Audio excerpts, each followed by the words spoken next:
السلام عليكم ورحمة الله وبركاته. الحمد لله رب العالمين. الحمد لله الذي جعل الشمس ضياء والقمر نورا وقدره منازل لتعلموا عدد السنين والحساب ما خلق الله ذلك إلا بالحق. أما بعد، أشهد أن لا إله إلا الله وأشهد أن محمدا عبده ورسوله لا نبي ولا رسول بعد. Para jemaah muslimin, salat subuh yang dirahmati Allah Subhanahu wa taala, izinkanlah kami berdiri di sini ingin menyampaikan sebuah pelajaran dari kandungan dari surat Al-Insyirah. Allah Subhanahu wa taala berfirman, A'udzu billahi minasy syaithanir rajim. Bismillahirrahmanirrahim. Alam nashrah laka sadrak wa wada'na 'anka wizrak alladhi anqadha dhahrak wa rafa'na laka dhikrak fa inna ma'al 'usri yusra inna ma'al 'usri yusra فإذا فرغت فانصب وإلى ربك فارغب. صدق الله العظيم. Alam nashrah laka sadrak, bukankah kami telah melapangkan dadamu wahai Nabi Muhammad, wa wada'na 'anka wizrak, meringankan beban-beban tugas-tugas kenabian darimu, alladzi anqadha dhahrak, yang memberatkan punggungmu, wa rafa'na laka dzikrak, dan meninggikan derajatmu dengan selalu menyebut namamu. Fa inna ma'al 'usri yusra, maka sesungguhnya beserta kesulitan ada kemudahan. Inna ma'al 'usri yusra, sesungguhnya beserta kesulitan ada kemudahan. Fa idza faraghta fansab, apabila engkau telah selesai dengan suatu kebajikan, teruslah bekerja keras untuk kebajikan yang lain. Wa ila rabbika farghab, dan hanya kepada Tuhanmu lah engkau berharap.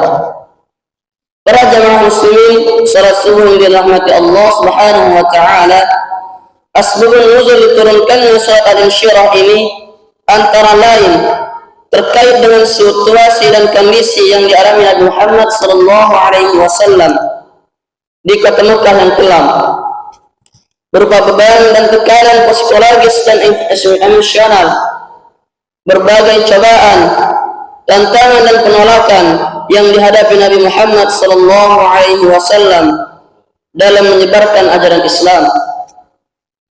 Di tengah beban berat yang menghimpit jiwa Nabi Muhammad sallallahu alaihi wasallam, seakan dunia ini berkonspirasi menutup pintu harapan bagi Nabi Muhammad sallallahu alaihi wasallam untuk berdakwah. Pada saat itu turunlah Quran surah Al-Insyirah yang dapat menghibur dan memberi dukungan kepada Nabi Muhammad sallallahu alaihi wasallam dalam masa sulitnya, untuk melapangkan dadanya dan menghilangkan beban berat di punggungnya. Para jemaah muslimin rahimakumullah, pelajaran dari kandungan ayat 1-4 ialah dalam kesunyian hati yang penuh keheningan terdengar seruan ilahi yang memecahkan kesedihan. Suara lembut namun penuh kekuatan. Alam nashrah laka sadrak, bukankah telah kami lapangkan untukmu dadamu seperti hembusan angin yang tiba-tiba menyentuh kulit. Hati yang berat oleh duka dan derita menjadi lapang dan tenang. Seiring dengan itu, suara tersebut melanjutkan, dan kami hilangkan fa inna ma'al usri yusra wa wada'na 'anka wizrak, dan kami hilangkan darimu beban-beban yang memberatkan punggungmu. Setiap kata seperti tangan yang penuh kasih sayang mengangkat perlahan beban yang telah lama menekan, membuat jiwa yang lelah merasa ringan dan lega. Beban itu terasa bagaikan gunung di atas bahu, namun dengan sentuhan lembut wahyu semuanya sirna seolah tak pernah ada. Yang telah memberatkan punggungmu, wa wada'na 'anka wizrak alladhi anqadha dhahrak, yang telah memberatkan punggungmu. Suara itu terus bergema mengingatkan pada masa lalu yang penuh dengan cobaan, di mana punggung yang lemah hampir tak mampu menahan beban berat dari ejekan dan hinaan. Namun kini semua itu terasa jauh, seakan terangkat oleh kuasa ilahi yang menghapus setiap kepedihan. Dan di ujung kalimat sebuah pengharapan baru ditanamkan, dan kami tinggikan wa rafa'na laka dzikrak, dan kami tinggikan bagimu sebutan namamu. Dengan kalimat ini hati yang dulu terhina kini terangkat, dipuji di langit dan di dunia, menjadi cahaya penonton bagi yang mereka yang mencari kebenaran di tengah kegelapan dunia. Para jamaah muslimin, pelajaran dari kandungan ayat dan 5 dan 6 dalam bisikan yang lembut namun penuh makna, wahyu terus berlanjut membawa kabar gembira di tengah kelelahan. Fa inna ma'al usri yusra, maka sesungguhnya bersama kesulitan ada kemudahan. Kata-kata ini datang di tengah kelelahan, maka sesungguhnya seperti hujan pertama setelah kemarau panjang, meneteskan kesejukan pada tanah hati yang kering. Di setiap kesulitan, di balik setiap cobaan, Allah menyembunyikan kemudahan. Sesungguhnya bersama kesulitan ada kemudahan. Allah menyembunyikan kemudahan yang belum dilihat, seperti fajar yang pasti datang setelah malam yang gelap. Kemudahan ini adalah janji ilahi yang tak terelakkan, bahwa setiap kepedihan akan bertemu dengan kegembiraan, dan setiap penderitaan akan diganti dengan kebahagiaan. Dan sekali lagi wahyu ini menekan, inna ma'al usri yusra, sesungguhnya bersama kesulitan ada kemudahan. Pengulangan ini bukan tanpa tujuan, melainkan sebagai penegasan yang menenangkan hati yang gelisah. Ia mengingatkan bahwa hidup ini adalah perjalanan yang penuh dengan tikungan dan tanjakan, namun di setiap ujung jalan yang sulit ada kelapangan yang menanti. Seperti langit yang perlahan cerah setelah hujan badai, kata-kata ini menghangatkan jiwa, memberi harapan bahwa tidak ada beban yang akan kekal, tidak ada beban yang tidak akan ada beban yang kekal, dan tidak ada kesulitan yang akan bertahan. Setiap tantangan adalah peluang untuk menemukan kekuatan baru, dan setiap air mata adalah langkah menuju senyuman yang lebih tulus. Pelajaran dari kandungan ayat 7 dan 8, setelah bisikan janji kemudahan, wahyu ilahi melanjutkan dengan arahan yang penuh makna. فَإِذَا فَرَغْتَ فَانصَبْ, maka apabila engkau telah selesai dari suatu urusan, tetaplah bekerja keras untuk urusan yang lain. Seperti sungai yang mengalir tanpa henti, demikian pula seorang hamba yang penuh dengan iman tidak boleh berhenti oleh satu tugas atau kesulitan. Di setiap akhir ada awal yang baru. Di setiap selesainya suatu perjalanan ada jalan lain yang menanti untuk dijelajahi. Wahyu ini adalah dorongan untuk tetap bergerak maju, untuk tidak terperangkap dalam kenyamanan atau kelelahan.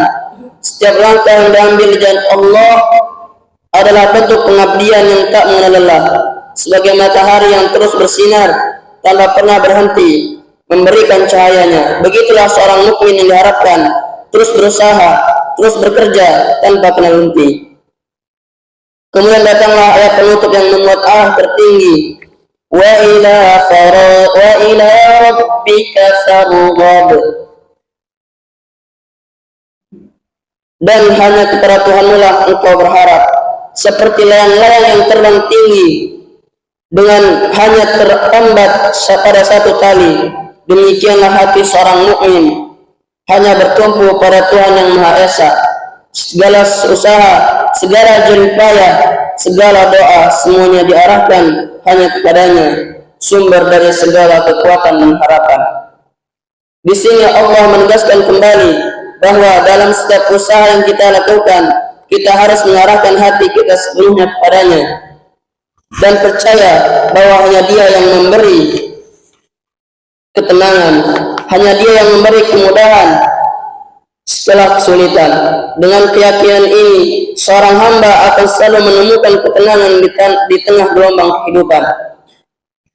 Demikian dengan ini, surat Al-Insyirah menutup dengan pesan yang mendalam. Teruslah berusaha dan jangan pernah berhenti berharap kepada Allah Subhanahu wa Ta'ala, karena Dialah yang memberikan makna pada setiap perjalanan hidup kita. Semoga Allah memberi kemauan dan kekuatan bagi kita untuk melaksanakannya, dan semoga Allah memberkahi kita semua. Amin ya rabbal alamin. Sebelum kita tutup majlis taklim subuh kali ini, sebagai alangkah baiknya kita bermunajat kepada Allah Subhanahu wa Ta'ala ala hadhihi an-niyyah li kulli niyyatin salihah. Bismillahirrahmanirrahim. Alhamdulillahi rabbil alamin, hamdan syakirin, hamdan na'imin, hamdan yuwafi ni'amahu wa yukafi'u mazida.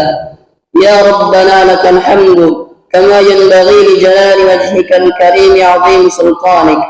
Allahumma salli ala Muhammad wa ala sayyidina Muhammad. Ya Allah yang maha besar dan maha kuasa, kami mohon kepada Engkau ya Allah untuk para musyrif, pemberi wakaf, orang tua asuh, donatur, pembina dan pengurus yayasan, pengurus ponpes, bapak, ibu jamaah salat subuh, Masjidatul Abrar, dan umat muslimin dan muslimat. Diampuni dosa-dosanya, dosa besar, dosa kecil, disengaja ataupun tidak disengaja. Diberi hidayah agar dapat melaksanakan semua perintah-Mu dan meninggalkan semua larangan-Mu. Diberi kesehatan agar bisa istiqomah dalam melaksanakan ibadah, baik yang wajib maupun yang sunnah. Diberi rezeki yang luas, berkah agar mau berbagi kepada anak yatim dan duafa dan perjuangan Islam. Diberi kemampuan bisa bersabar jika menerima musibah dan pandai mensyukuri kenikmatan, dan diberi keturunan yang qurrata a'yun, keturunan yang saleh dan salihah. Rabbana atina fid dunya hasanah wa fil akhirati hasanah wa qina adzaban nar. Subhana rabbika rabbil izzati amma yasifun wa salamun alal mursalin walhamdulillahi rabbil alamin. Akhir kalam, wassalamu alaikum warahmatullahi wabarakatuh.